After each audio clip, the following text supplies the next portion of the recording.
Good tips are to pick fish according to your tap water, whether it's hard or soft water. Different fish will thrive under different conditions. Another tip is to feed sparingly. Many people overfeed. Underfeeding is much less of a problem for fish as they're cold-blooded and don't need to eat as often as, say, mammals do.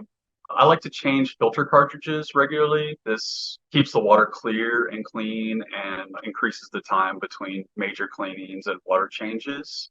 And don't clean filters too thoroughly. A lot of people do this. It causes the tank to recycle and ammonia spike and can kill the fish and make cloudy water. Also, I like to use a bacterial cleaner like Waste Away. This will also increase the time between water changes and keep the tank clean and algae free between cleanings.